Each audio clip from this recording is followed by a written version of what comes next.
We have some major Toronto Raptors updates as we have some insight into Immanuel Quickley's recent injury, a timeline for RJ Barrett, and finally some details coming out on Kelly Olynyk's timetable to return. So lots of stuff to break down there, including Darko Rajakovic and other Toronto Raptors players speaking out following the Toronto Raptors' ugly loss to the Cleveland Cavaliers last night. I tried to take away some positives, but there was definitely some things that need to be fixed and need to be looked at after game one of this year's regular season. So lots of stuff to break down, lots of stuff to dive into. But before we dive into any of that, folks, again, if you're part of the 67% of our viewers that haven't hit the subscribe button just yet, I've been getting a ton of new viewers, a bunch of new subscribers, which I appreciate as well. But if you're tuning in the vids and want to stay up to date with this Raptors team, make sure you guys hit that subscribe button. But let's dive into the news, because before we dive into injury updates, we did have some quotes. We had some interesting conversations about the Toronto Raptors opening night loss. And while it was ugly, while it was bad, Darko Rajakovic is trying to keep everyone's head in not in a tailspin. And basically, he came out and said directly that it's game one of the season. We definitely want to compete and we want to win and try to do it every single night. But at the same time, we have to be patient with our young team and give those guys an opportunity to learn and bounce back. And essentially, this is some of the things that I was bringing up on last night's post game, that, hey, the Toronto Raptors are a young team. Masai Ujiri, Darko Rajakovic, heck, even Jakob Poeltl have come out and said, this team is going to be in a rebuild. There's going to be some growing pains. And while that doesn't mean, as Darko just pointed, hey, we are overtly tanking, we are overtly trying to throw this season right from the jump, it does mean we are going to have nights like we had against the Cleveland Cavaliers last night, which were ugly. A bad loss, 30-piece to a team that is very good out there in the Eastern Conference. It is what it is. And we know the bloodbath that the Toronto Raptors have to start off this season. It doesn't make sense to completely call this season a wash after the first game. And even if it is a losing season for the Toronto Raptors, to call it a wash in terms of excitement, development, and actual positives to take away from the games that are going on this season. Because again, there are a lot of positives from the young guys, the young core that this team had built up over the course of last season. So Darko Rajakovic trying to keep everyone's heads mended. I am trying to be on the same page with what Darko's saying there now at this point. But we also had an update from another Toronto Raptor, Chris Boucher, a vet. Basically, put it pretty bluntly, the way a lot of Raptors fans have been discussing it, we got slapped in the face, and it's probably good for us. And that's a more candid, a more direct way to kind of discuss how the Toronto Raptors ended up playing, how things kind of played out for this Raptors team. And well, it wasn't certainly Chris Boucher's fault, because he was a monster last night. Him and Jamal Shed played very, very good games for the Toronto Raptors. You know, the team did get knocked out. It felt like things were, even though the team is young, and again, it's up and down the season's going to be, it did feel a little bit worse than it probably should have been last night. So hopefully the team is able to bounce back, able to get back in the mix with everything that's going on. But obviously, one factor, one thing that has to be taken into account regarding this Toronto Raptors team is all the injuries this team is sustaining. We know this team isn't that deep. That is a big issue that we had sorted out, you know, starting off the season. So when you have injuries to guys like Immanuel Quickley, RJ Barrett, Bruce Brown, Kelly Olynyk, Jacoby Walter, all guys that probably are going to factor into the rotation this season, it's going to be tough to really get some W's out there and really contend, especially with the upper echelon teams in the East. And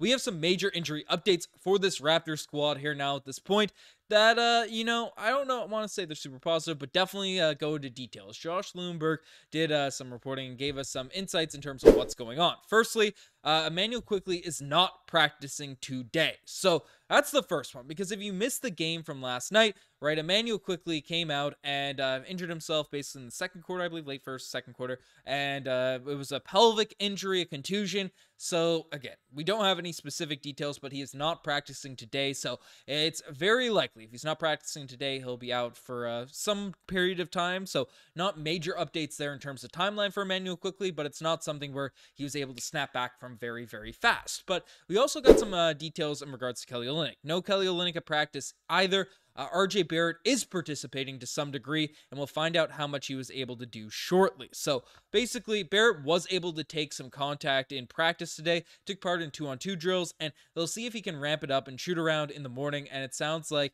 he and Quickley will be questionable for tomorrow's game against Philadelphia. So again, RJ Barrett has been pretty vocal about how he really wanted to play the opening night of the season, but the Raptors are not trying to rush him back and let him get injured in a certain way. You know, that would just be stupid for this team. But both of these guys are questionable. And again, the Raptors, they need all their players. They need all the pieces that they can get to sort of be in the mix, to be at that push, for this upcoming season, to give a fight to the teams that we're facing up against. Now, the Sixers themselves are dealing with injuries right now. You can kind of see in this report here, Paul George and Joel Embiid are both did most of the Sixers practice today, including some drills off with both. Look like they're progressing, but again, both guys missed the opener and they got smoked by the Milwaukee Bucks. So the Sixers, it might be a winnable game if we do have our healthy guys and Joel Embiid and Paul George are out for that Sixers team. But again, we don't want to rush IQ, don't want to rush Immanuel Quickley as well as RJ Barrett back and then have something long term, because regardless, again, highs, lows of the season, you want RJ Barrett, Immanuel Quickley, Scotty Barnes, Grady Dick to all get reps with each other to build up that chemistry for seasons to come. Because again, we have a very exciting young core. We're a top-heavy team, and I'm excited to see how this team ends up playing out with our actual core group together. That's something I want to see before we really start judging and critiquing this team altogether. But one guy feels like we haven't gotten major updates on is Kelly Olynyk, who was a big piece that we discussed last season in terms of, being able to come in and be a key role player for the Toronto Raptors entering this year. And we have some more insights. Josh Loomer kind of alluded to it, but Rajovic doesn't think Kelly Olynyk's back injury will be a long-term issue, but still needs time and treatment before he's able to return. Barrett and Quickley are both doubtful for tomorrow against, Bruce Brown as well as Jacoby Walter will be out. So again, it's been some gray areas, some fogginess in terms of what we can expect from Kelly Olynyk to be back into the lineup, back into the rotation. Now, I've seen a bunch of people kind of write him off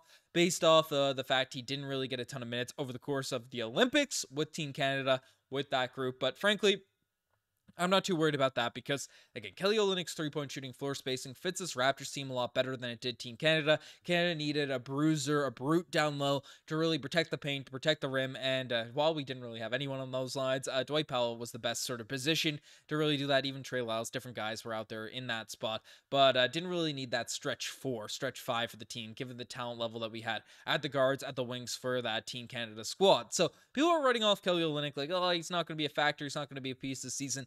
But I do genuinely think Kelly Olynyk will be a key rotation player and will affect winning. Having an actual vet that can come out, pass the ball, shoot the three in extremely elite rate, goodness gracious, then Kelly Olynyk is going to be able to come in and just fit probably a little bit better than Jakob Poeltl will on Sunday nights. Again, Jakob Poeltl had an absolutely bad game in the opener against the Cleveland Cavaliers, but that's just a horrible matchup for Jakob Poeltl. So you're understanding there. But on nights like that, Kelly Olynyk's going to be able to space the floor, stretch guys like Evan Mobley, stretch guys like Jarrett Allen out to the three-point line. So, again, they're not really being able to protect the rim and deflect all the shots and buckets from a Jamal Shed, from a Scotty Barnes, all out there slashing in those games. So, again, Kelly Olynyk being not out crazy long-term is going to be a very, very big positive. But we're hopeful we just get this Toronto Raptors team at a point where it's remotely healthy, so we can see how this group looks before we're completely writing them off for this season. But let me know what you guys think about this Toronto Raptors team. You guys are the best thing this far. Subscribe to the channel if you guys haven't already. I'm signing out. Cheers.